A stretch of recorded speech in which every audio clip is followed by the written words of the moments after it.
பல தேசம் Karthikeyan YouTube channel நேயர்கள் அனைவருக்கும் வணக்கம்.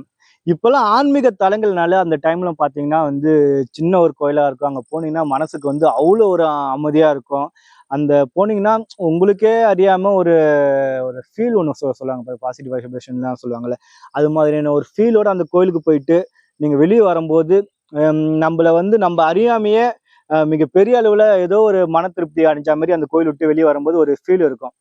அது எல்லாமே பாத்தீங்கன்னா இப்ப என்னன்னா வணிக ரீதியாவே எல்லா கோயிலையும் மாத்திட்டு இருக்கானுங்க. இப்ப முருகர் கோயில் எடுத்துங்க. முருகர் கோயில மிகப்பெரிய அளவுல ஒரு வணிக ரீதியா மாத்துறதுக்கான அந்த கார்பெட்ஸ் ஆகட்டும், அதுக்கப்புறம் இந்த இந்த ரியல் எஸ்டேட் ஏஜென்ட் இருக்காங்களா அவங்களாகட்டும். ஏன்னா அவங்களுடைய பக்கத்துல இருக்கிற அந்த லேண்ட் எல்லாம் இது பண்ணா இது மாதிரி ஒரு பெரிய பெரிய கோயிலை கட்டிட்டுன்னா அந்த இடத்துல அந்த லேண்டோட வேல்யூலாம் அதிகமாகிடும். மக்கள் வரதெல்லாம் அதிகமாகும். அதுக்கப்புறம் லேண்டோட வேல்யூலாம் அதிகமாகும் அப்படிங்கிற மாதிரியான ஒரு நினப்புல நம்மளுடைய தெய்வீகத்தையே அசிங்கப்படுத்துற மாதிரி பல்வேறு கொச்சப்படுத்துற மாதிரி பல்வேறு விஷயங்கள்லாம் நடந்துட்டு இருக்கு.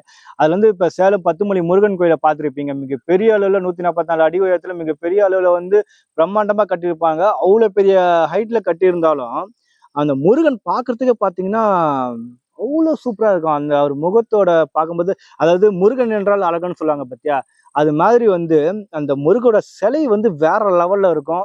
அந்த சிலையை பார்க்க பார்க்க நம்ம கண்ணு அப்படியே இன்னும் பார்த்துக்கிட்டே இருக்கலாம் அப்படிங்கிற மாதிரி இருக்கும் அந்த பத்துமலை முருகன் சிலை.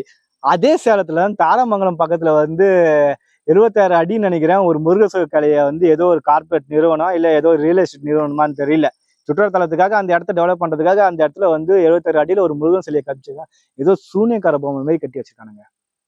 கடந்த 3 நாட்கா சோசியல் மீடியால போட்டு அடி அடி அடின்னு அந்த எப்படி அந்த கட்டுற அந்த ஓனர் இருக்கான் பத்தியா, அவனையும் அந்த சிற்பியை பல்வேறு விமர்சனங்களை முன் வச்சு இப்போ அந்த நிர்வாகத்துல என்ன சொல்லியிருக்காங்கன்னா, நாங்க இந்த சிலையை மாடிஃபிகேஷன் பண்றோம், முருகோட உடலை இது பண்ணியிருக்கோம். அந்த சிலையை பார்த்தீங்கன்னா உங்களுக்கு தெரியும், ஏதோ நோஞ்சா மாதிரி ஒரு சிலை வச்சு அந்த கிராமத்துலலாம் அந்த மண்ணுலயே ஒரு சின்ன ஒரு இது மாதிரி செய்வானுங்க. அது மாதிரி இருக்குது அந்த பொம்மை. அந்த சிலை அது மாதிரி வச்சிருக்காங்க. பொம்மை மாதிரி அந்த நீட்டு ஏதோ மாதிரி சூனியக்கார பொம்மை மாதிரி வச்சு அது மாதிரி செஞ்சு அந்த சிலையே முருகரையே அசிங்கப்படுத்திக்கிற மாதிரி கொச்சப்படுத்துற மாதிரி பண்ணியிருக்கானுங்க. இதை அந்த 3 நாட்கள பார்த்தீங்கன்னா நெட்டிசன் பல்வேறு விமர்சனத்துக்குள்ளாக்கி கடைசியா அந்த ஓனர் நான் அதை மாத்திடுறேன், இது சிற்பியோட தவறு தான், நாங்க இது ஃபுல்லா மாடிஃபிகேஷன் பண்ணிட்டு கண்டிப்பா மறுபடியும் இது திறப்போம் அப்படிங்கிற மாதிரி சொல்லியிருக்கானுங்க. எப்பா, நீங்க கட்டுறதான் கட்டுறீங்க, வியாபார நோக்கத்தை தான் கட்டுறீங்க, அத ஒழுங்கா பண்ணீங்கயா? எதுக்கு நம்மளுடைய ஆன்மீகத்தை இவ்வளவு கொச்சப்படுத்துறீங்க? எதுக்காக கொச்சப்படுறீங்க? முருகன்னா எவ்வளவு பெரிய அழகன் தெரியுமா? அவருடைய கேவலப்படுத்துற மாதிரி அவர் கொச்சப்படுத்துற மாதிரியான உங்களுடைய வணிக நோக்கத்துக்காகலாம் ஆன்மீகத்தை கூட எல்லாம் விளையாடாதீங்க. அது மிக பெரிய பாவத்துல தான் போய் முடியும். கண்டிப்பா கூடிய சீக்கிரத்துல நீங்க அதை திறப்பீங்களோ இல்ல திறக்க போக மாட்டீங்க, அது உங்களுடைய முடிவு.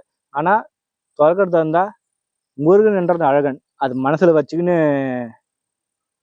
மறுபடியும் கும்பாபிஷேகத்துக்கான வேலையை பாருங்க. நன்றி, வணக்கம் மக்களே.